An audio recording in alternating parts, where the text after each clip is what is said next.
Hello students, today we are starting a new chapter in economics, that is employment and unemployment. Very easy going chapter, very important chapter for you. Let's hit this one.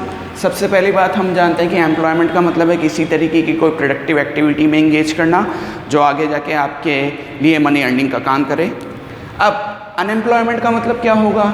Situation where person is willing and able to work at existing wages rate yet not getting work. अब इसमें दो तीन बातें underline की है बेटा।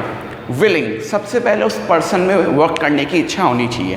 मैं आपको बता दूं, इस पूरे चैप्टर में हम जब अनएम्प्लॉयमेंट की बात करेंगे तो हम उन्हीं पर्सन के अनएम्प्लॉयमेंट को डिस्कस करेंगे या उसी अनएम्प्लॉयमेंट के ऊपर फोकस करेंगे जिसमें पर्सन अपनी इच्छा से अनएम्प्लॉयड नहीं है बल्कि सरकमस्टांसिस की वजह से अनएम्प्लॉयड है। अपनी इच्छा से अनएम्प्लॉयड होने का मतलब, जैसे आज एक सीधी सी बात है, मेरे पास एजुकेशन है, मेरे पास टैलेंट है, बट फिर भी मैं अपने घर बैठा हूँ जस्ट बिकॉज मुझे काम नहीं करना। मेरे फादर मदर ने या पेरेंट्स ने मुझे कह रखा है कि आपको काम करने की कोई इच्छा, कोई ज़रूरत नहीं है, तो मैं अपनी मर्ज़ी से जॉबलेस बैठा हूँ। लेकिन मैं अपनी पूरी विल पावर से अपनी एबिलिटीज़ का यूज़ कर रहा हूँ, इंटरव्यूज़ दे रहा हूँ, रेज्यूमे फॉरवर्ड कर रहा हूँ, मेहनत कर रहा हूँ, बट फिर भी मुझे जॉब नहीं मिल रहा है, तो मैं अनएम्प्लॉयड माना जाऊँगा। तो देखिएगा, अनएम्प्लॉयमेंट का मतलब है person must be willing to work, वो वर्क करना चाहता है। He is also able to work. Able to work करने का मतलब वर्क रिलेटेड उसमें फिजिकल, मेंटल और एजुकेशनल क्वालिफिकेशंस हैं।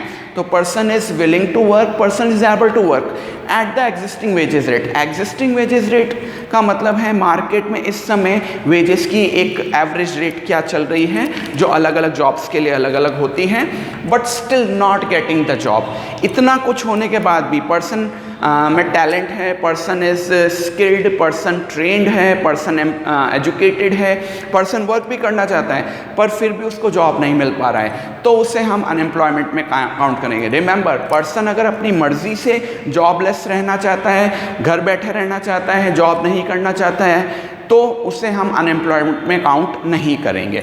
ऐसे अनएम्प्लॉयमेंट को हम बेटा ध्यान रखिएगा इनवॉलंटरी अनएम्प्लॉयमेंट कहते हैं। ये मैंने यहाँ पर भी लिखा हुआ है कि अगर पर्सन अपनी विश से अपने घर बैठा रहता है, कोई काम नहीं करना चाहता है, पैसा नहीं कमाना चाहता है, तो उसे अनएम्प्लॉयमेंट में काउंट तो करते हैं, पर वो इनवॉलंटरी अनएम्प्लॉयमेंट है और उसको हम इतना कंसिडर नहीं करेंगे क्योंकि पर्सन अपनी विश से अनएम्प्लॉयड बैठा है। ओके, आगे चलते हैं। एक वर्ड आ रहा है वर्कर। वर्कर का मतलब है पर्सन इंगेज्ड इन सम प्रोडक्टिव एक्टिविटी।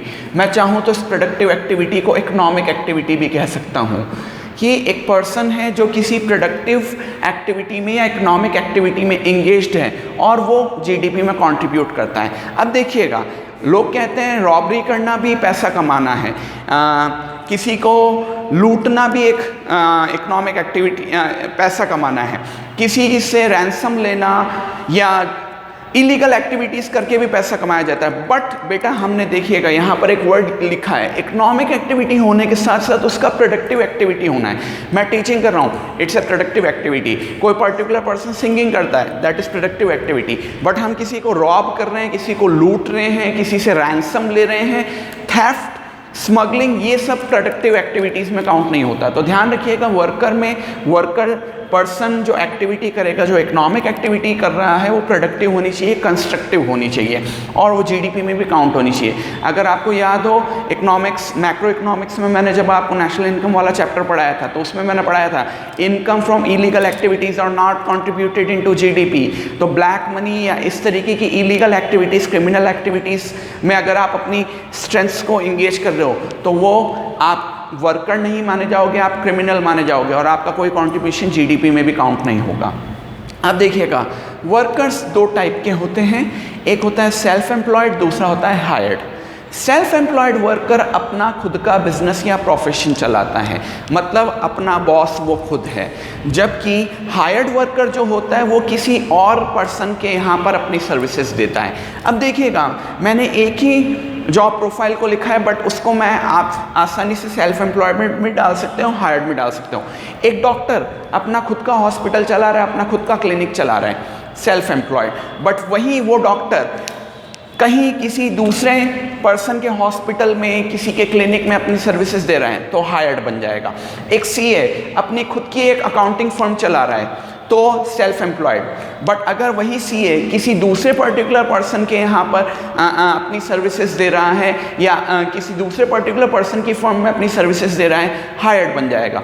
एक टीचर अपना खुद का कोचिंग इंस्टीट्यूट चला रहा है, सेल्फ एम्प्लॉयड। लेकिन अगर वही टीचर किसी दूसरे कोचिंग इंस्टीट्यूट पे या किसी दूसरे स्कूल या किसी एजुकेशन इंस्टीट्यूशन में सर्विस दे रहा है तो हायर्ड। मतलब सेल्फ एम्प्लॉयमेंट में आप अपने बॉस खुद होते हैं, लेकिन हायर्ड में आपके बॉस कोई और बन जाता है। अभी मैं यहाँ पर आपको टीचिंग करा रहा हूँ from Shri Mahesh public school, अभी मैं एक हायर्ड वर्कर हूँ। लेकिन जब आप मेरे घर पे मेरे से ही कोचिंग लेते हैं या मैं मेरी खुद की क्लासेस चलाता हूँ तो मैं सेल्फ एम्प्लॉयड बन जाता हूँ। तो this is self employed and this is hired. अगला कंसेप्ट बेटा जो हमें देखना है वो है रेगुलर वर्कर्स और कैजुअल वर्कर्स का। देखिएगा रेगुलर वर्कर्स और कैजुअल वर्कर्स क्या होते हैं। Casual workers are hired on temporary basis, मतलब इनकी रेगुलर सर्विसेज इंगेज नहीं रहती हैं, ये टेम्परेरी बेसिस पे इंगेज किए जाते हैं, हायर किए जाते हैं। प्लस इनका कोई एक पर्टिकुलर बॉस नहीं होता है, इनके बॉसेस या इनके एम्प्लॉयर्स बदलते रहते हैं टाइम टू टाइम। आज ये किसी एक जगह पे वर्क कर रहे हैं, कल ये कहीं और वर्क करेंगे। मतलब इनके जॉब का कोई पता ठिकाना नहीं है कि इनका एग्जैक्टली बॉस कौन है या ये किसके एम्प्लॉय हैं, कौन इनका एम्प्लॉयर है। Next, they are not getting any type of social benefit. PF, ESI, pension, gratuity जैसी सोशल सिक्योरिटी स्कीम्स इनको नहीं मिलती है। कोई पीएफ नहीं है, कोई पेंशन नहीं है, कोई ईएसआई नहीं है, कोई ग्रेजुएटी इनको नहीं मिलती है। ओनली जो इनकी वर्किंग है उसके हिसाब से इनका जो वेजेस तय होता है वो इनको मिलेगा। Also they are known as daily wagers. आपने अपने डेली रूटीन में सुना होगा एक वर्ड दिहाड़ी मजदूर। तो वो दिहाड़ी मजदूर जो होते हैं वो कैजुअल वर्कर्स होते हैं, जिनको पता नहीं रहता है कि आज मैं कहाँ किसके साथ वर्क करूँगा और मुझे कितना वर्क मिलेगा। And they are also generally they are unskilled और लो स्किल्ड। या तो इनकी स्किल्स जो ये वर्क कर रहे हैं वो बिल्कुल ये ट्रेंड नहीं होते, और अगर ये किसी टाइप की स्किल भी रखते हैं तो वो लोअर स्किल्स में काउंट होती हैं। ओके, दूसरे होते हैं रेगुलर वर्कर्स। रेगुलर वर्कर्स में आप मेरा एग्जांपल ले सकते हैं। मुझे आज पता है कि आज मुझे मेरी सर्विसेज कहाँ देनी है, मेरी फैमिली को पता है कि सुबह उठ के मैं जॉब करने कहाँ जाऊँगा। मुझे डेली उठने के बाद ये नहीं सोचना पड़ता कि आज मेरे को कौन से स्कूल में जाके पढ़ाना है या कोचिंग पे पढ़ाना है। मुझे पता है कि मुझे श्री महेश पब्लिक स्कूल में एम्प्लॉयमेंट पे लिया गया है तो मैं यहाँ पे आके करता हूँ। नंबर 2, मैं एक परमानेंट पेरोल पे हूँ, डेली आके मैं साइन करता हूँ। इसके अलावा जॉब प्रोफाइल के हिसाब से मुझे सोशल बेनिफिट मिल भी सकते हैं और नहीं भी मिल सकते। बेटा इसमें डिपेंड करता है कि इंस्टीट्यूशन और मेरे बीच में क्या डील हुई है। कुछ इंस्टीट्यूशन ये चारों फैसिलिटीज़ ऑफर करते हैं, पीएफ, ईएसआई और जो हमने ग्रेजुएटी पेंशन वगैरह बोला था, और कुछ इंस्टीट्यूशन नहीं करते हैं, तो वो आपस की अंडरस्टैंडिंग है। बट स्टिल कैजुअल और रेगुलर में फ़र्क ये है कि कैजुअल को पता नहीं कि आज वो किसके साथ वर्क करेगा प्लस किस सैलरी पे वर्क करेगा, बट मुझे रेगुलर वर्कर को पता है कि मैं किसके साथ जॉब करने जा रहा हूँ, किसके साथ एम्प्लॉयमेंट पे हूँ, प्लस मेरे को क्या फैसिलिटीज़ मिलेगी। मेरी एक फिक्स सैलरी है जो मेरे को मिल जाती है, इतने डेज़ का मेरे को काम करना पड़ता है, इतने टाइमिंग का, कितनी बजे आना है, कितनी बजे जाना है, मुझे क्या सैलरी मिलेगी और क्या बेनिफिट्स मिलेंगे, वो सब मुझे पता है आपस में हमारे डिस्कशन के बाद। तो रेगुलर वर्कर्स परमानेंट पेरोल पे होते हैं और उनको सोशल बेनिफिट्स मिल सकते हैं, बट ये मैं आपको बता दूं ये डिपेंड करता है पर्सन और उस एम्प्लॉयर के बीच की आपस की डील पे। इसके अलावा दे आर ऑल्सो स्किल्ड। अगर एक कैजुअल वर्कर से आप मेरा कंपैरिजन करेंगे तो डेफिनेटली आपको मेरी स्किल्स उस कैजुअल वर्कर से ज़्यादा बेटर देखने को मिलेगी। ओके, तो सेल्फ एम्प्लॉयड और हायर्ड के बाद कैजुअल और रेगुलर वर्कर हमने देखे। अब कुछ टर्म्स जो आ रहे हैं वो हमें देखने। The very first term is labour supply. Labour supply का मतलब है amount of labour in terms of working hours, amount of labour in terms of working hours who are willing to offer their labor at a particular wages rate. Remember, willing to offer मतलब person work करना चाहता है, plus labour supply को हमने किसके साथ connect किया है, एक तो वर्किंग आवर्स के साथ, कितने घंटे काम करना है, प्लस एक पर्टिकुलर वेजेस रेट के साथ।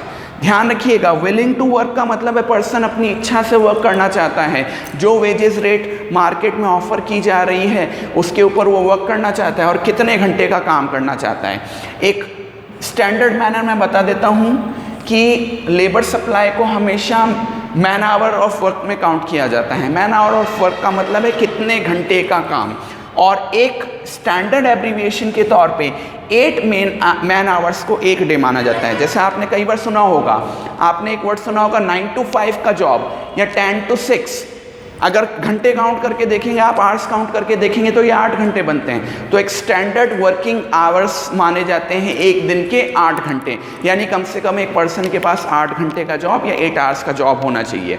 ओके, तो लेबर सप्लाई को हमने किससे कनेक्ट किया? मैन आवर ऑफ वर्क से। बेटा ये बहुत इंपॉर्टेंट चीज़ है कि लेबर सप्लाई कौन सा कंसेप्ट है जो मैन आवर ऑफ वर्क से जुड़ा होता है, तो वो है लेबर सप्लाई। और 8 मैन आवर्स या 8 मैन आवर्स को वन डे माना जाता है। 8 घंटे का काम एक दिन में आपके पास ज़रूर होना चाहिए।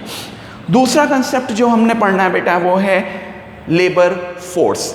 लेबर फोर्स का मतलब है number of persons who are actually working or willing to work, but it is not connected to wages rate. ऊपर लेबर सप्लाई और लेबर फोर्स में एक ही फ़र्क आ रहा है बेटा, वो वेजेस रेट से जुड़ा हुआ है, यानी मार्केट में किस रेट पे पेमेंट किया जा रहा है उससे जुड़ा हुआ है, जबकि लेबर फोर्स में कहीं भी वेजेस रेट का कुछ लेना देना नहीं होता है। इन दोनों के बीच में एक मेजर फ़र्क ये है कि ये वेजेस रेट से कनेक्ट होके चलता है, जबकि यहाँ पर वेजेस रेट का कोई कनेक्शन नहीं है। एक आखिरी कंसेप्ट यहाँ पर आ रहा है, दैट इज बेटा coming out as work force. Work force का मतलब है number of persons actually working. देखिएगा यहाँ पर विलिंग टू वर्क का मतलब है पर्सन वर्क तो करना चाह रहा था बट जॉब नहीं मिल पाया।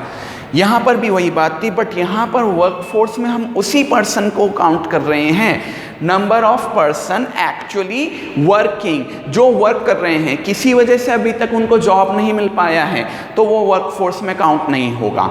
एक चीज़ और, पर्सन इस वजह से अनएम्प्लॉयड होना चाहिए कि उसको जॉब नहीं मिल पा रहा है। विलिंगली अगर वो अनएम्प्लॉयड है, जिसको हम इनवॉलंटरी अनएम्प्लॉयड बोलते हैं, अभी मैंने समझाया था, तो उसको यहाँ काउंट नहीं करना। अगर पर्सन, वर्कफोर्स को मैं बता देता हूँ, वर्कफोर्स में वही पर्सन काउंट करेंगे जो एक्चुअली वर्क कर पा रहा है, अभी तक जॉबलेस है या अभी वो जॉब की सर्च में है उसको काउंट नहीं करना, और इनवॉलंटरी अनएम्प्लॉयमेंट को तो काउंट करते नहीं है। इनवॉलंटरी अनएम्प्लॉयमेंट का मतलब है पर्सन अपनी मर्जी से जॉबलेस घर पे बैठा हुआ है। ओके, दो फॉर्मूलाज दे रहा हूँ बेटा। एक है वर्कफोर्स का, labour force minus number of persons not willing to work. Number of persons not willing to work का मतलब इनवॉलंटरी अनएम्प्लॉयमेंट। कोई आपसे पूछे पर्सन अपनी मर्जी से घर बैठा हुआ है, इनवॉलंटरी अनएम्प्लॉयड। अगर कोई पर्सन जॉब सर्च कर रहा है बट जॉब नहीं मिल पा रही है तो वो इनवॉलंटरी अनएम्प्लॉयड में काउंट नहीं होता। तो इस फॉर्मूले को हम बोल सकते हैं labour force minus number of persons not willing to work, या फिर सीधा labour force minus involuntary unemployed. एक दूसरा फॉर्मूला और दिया है बेटा मैंने, that is number of persons employed. कितने पर्सन एक पर्टिकुलर टाइम पीरियड पर एम्प्लॉयड हैं, तो उसका फॉर्मूला है labour force minus work force. So here we have seen the meaning of unemployment, type of workers, casual workers, regular workers, and some formulas related to labor supply, labor force and work force.